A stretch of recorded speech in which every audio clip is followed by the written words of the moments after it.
Well, my kids are having some difficulty right now. My husband and I have been separated for a year. Okay, so it's something that you want to be addressing, but it's hard because there's a limited amount of contact that you have with the children's father. Yeah.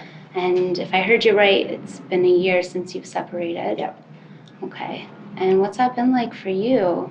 You know, they have difficulty and they need someone Of course. that's there. They need to know that they can rely on a person. And if I'm not there to do that, I don't know who is over there. So that worries me. Mm-hmm. Yeah. Understandably so. Yeah. And I'm wondering if you want to talk a little bit about the way that your relationship ended with Chris. I noticed that because I switched topics rather quickly. And as soon as I switched topics, it's like, oh, why did you switch topics? Oh, because there was something about that. You didn't know where to go next. You did switch topics, and when we could have delved more into how she was feeling, we switched topics and asked about how her kids felt about the separation. And for someone who always focuses on everyone else other than herself, it would have been really helpful to stay on her.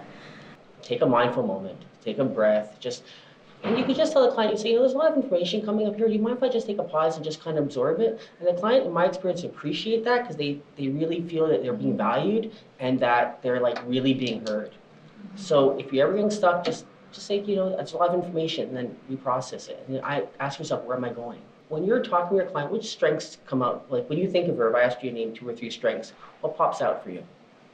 And you're taking deep breaths now, and how does that make you feel when you have to think about that? Have you had time to think about it? Or is this the first time you're thinking about it? Or I think about it a lot. Yeah. I'm worried. I'm scared for them. How do you feel right now about how the discussion has gone and what we've talked about? I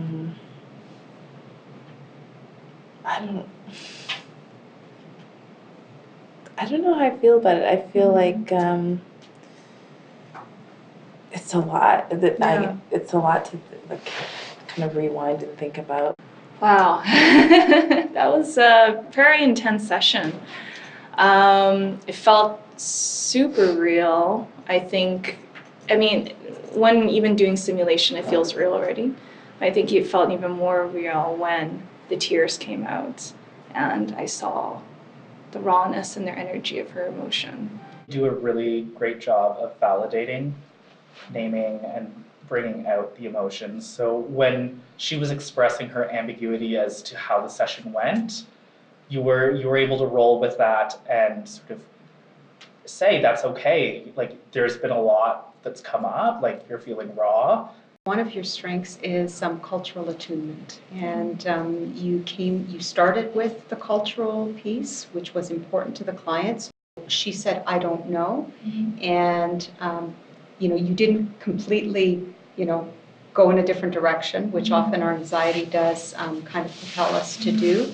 But that might have been something to actually explore a little bit more. Is what are her uncertainties in terms of the session, what was helpful, what was not helpful.